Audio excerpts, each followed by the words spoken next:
दोस्तों, जिस वक्त पूरी दुनिया भारत में G20 की मीटिंग पर अपनी नजरें टिकाए बैठी थी, बिल्कुल उसी वक्त अफ्रीका के एक महत्वपूर्ण देश में काफी बड़ा भूकंप देखने को मिला, जो दुनिया में इस सदी में आया अब तक का 15वां सबसे बड़ा भूकंप है। इससे हुई तबाही ने इस देश में बर्बादी का नया मंजर खड़ा कर दिया और इसी वजह से भारत में G20 के दौरान पीएम मोदी ने इस देश को सहायता देने की बड़ी बात कही थी। तो चलिए, क्या है ये पूरी खबर, इसे डिटेल से समझते हैं। दरअसल दोस्तों, लेटेस्ट रिपोर्ट के मुताबिक अफ्रीकन देश मोरक्को में एक काफी भयानक भूकंप आया, जिसकी वजह से अभी तक इस देश के अंदर कई अरब डॉलर का नुकसान हो चुका है और 2000 से ज्यादा लोग अपनी जान गंवा चुके हैं। विशेषज्ञों की माने तो मौत का आंकड़ा 4000 तक जा सकता है, जो मोरक्को जैसे देश के लिए काफी बड़ा है, क्योंकि इस देश की कुल आबादी ही 3 करोड़ से थोड़ी ज्यादा है। ऐसे में इतने भारी भूकंप की वजह से यहाँ पर नुकसान हमारी सोच से भी ज्यादा इंटेंसिटी का होगा, जिसकी वजह से G20 के दौरान पीएम मोदी ने खुद मोरक्को के बारे में बात की। अपने बयान में पीएम मोदी ने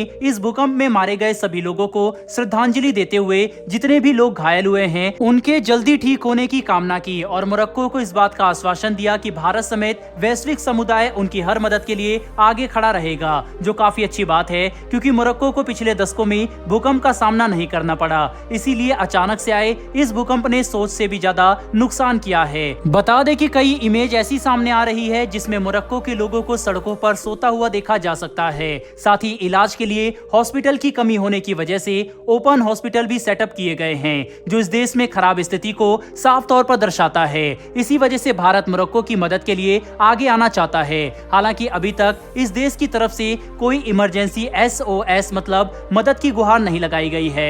इसीलिए ये देखना इंटरेस्टिंग होगा कि यहाँ के राजनेता अपनी स्थिति खुद संभालने का फैसला लेते हैं या फिर वैश्विक समुदाय से मदद की मांग करते हैं। जब तुर्की में भूकंप आया था, तब तुर्की को लगा कि वे अपने हालात खुद संभाल सकते हैं, लेकिन जब मौत का आंकड़ा 20,000 से ज्यादा पहुंच गया, तब उन्हें इस बात का अंदाजा हुआ कि नुकसान उनकी सोच से कहीं ज्यादा है और हजारों करोड़ के इस नुकसान को देखते हुए तुर्की की सरकार ने अंतर्राष्ट्रीय समुदाय से मदद मांगी, जिसके बाद भारत ने ऑपरेशन दोस्त के तहत न सिर्फ भारतीय सेना उतार दी, बल्कि हमने मेडिसिन और आर्थिक सहायता करते हुए तुर्की में हालात को सुधारने में महत्वपूर्ण योगदान दिया। इतना ही नहीं, बल्कि तुर्की के अलावा भारत ने सीरिया की भी काफी मदद की थी और यूक्रेन युद्ध के दौरान हमने यूक्रेन को भी काफी ह्यूमैनिटेरियन एड भेजी। साथ ही हम कोरोना महामारी के दौरान दुनिया को भारत की तरफ से की गई मदद को कैसे भूल सकते हैं, जिस दौरान हमने अपनी डोमेस्टिक रिक्वायरमेंट को पूरा करते हुए उस अजीब समय में दुनिया भर को वैक्सीन की सप्लाई की और जरूरतमंद देशों को तो वैक्सीन डोनेट भी किए, जिसकी सराहना आज तक संयुक्त राष्ट्र समेत अंतर्राष्ट्रीय समुदाय की तरफ से की जाती है। वहीं पर अब यही काम भारत को मोरक्को में भी करना होगा। हालांकि भारत ने मेडिसिन वगैरह सप्लाई करना शुरू कर दिया है, लेकिन अब ये देखना काफी इंटरेस्टिंग होगा कि क्या भारत अपनी सेना भी वहां पर उतारता है या नहीं। बहरहाल बढ़ते हमारी दूसरी खबर की तरफ। तो दोस्तों, ये खबर अंतर्राष्ट्रीय बायोफ्यूल अलायंस को लेकर है, जिसे लेकर अब भारत बड़े कदम उठाना शुरू कर चुका है।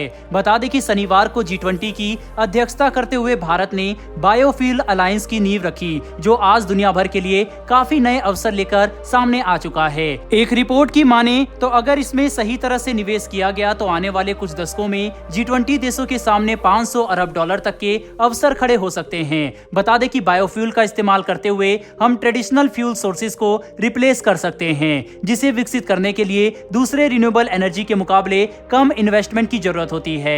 एक शुरुआती 100 अरब डॉलर के इन्वेस्टमेंट से ही हम इसे एक भरोसेमंद ऊर्जा स्रोत में बदल सकते हैं, जो हमारी काफी जरूरतों को पूरा कर सकेगा।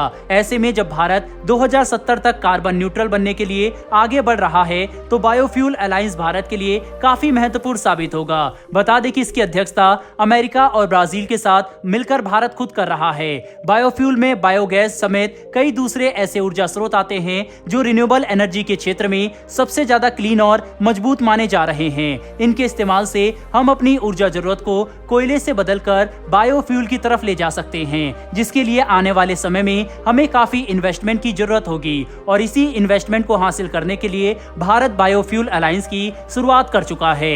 अभी तक दुनिया भर के 19 देशों समेत 12 अलग अलग अंतर्राष्ट्रीय ऑर्गेनाइजेशन ने बायोफ्यूल अलायंस में हिस्सा लेने का वादा कर दिया है और आगे जाकर कई दूसरे देश भी इसमें शामिल होंगे, जो इसकी सफलता को गारंटी करेगा। कुल मिलाकर समझने की कोशिश करें तो हम ये बात साफ तौर पर देख सकते हैं कि भारत ने G20 की अपनी अध्यक्षता के दौरान सभी जरूरी मुद्दों को टॉप प्रायोरिटी में दुनिया भर के सामने रखा, जिसमें क्लीन एनर्जी, क्रिप्टो करेंसी और दुनिया पर बढ़ते कर्ज का मुद्दा शामिल है। ऐसे में ये बात कही जा सकती करती है कि भारत विश्व में एक भरोसेमंद और जिम्मेदार लीडर होने की भूमिका को प्रमाणित कर रहा है। बहरहाल दोस्तों, इस वीडियो में इतना ही, लेकिन मोरक्को में भारत द्वारा की जा रही मदद के लिए कमेंट बॉक्स में जय हिंद जरूर लिखिएगा। साथ ही हमारी आने वाली डेली ऐसी वीडियो के लिए चैनल को सब्सक्राइब कर बेल नोटिफिकेशन अवश्य दबा लें। फिर मिलेंगे ऐसी एक नई वीडियो के साथ। धन्यवाद। जय हिंद।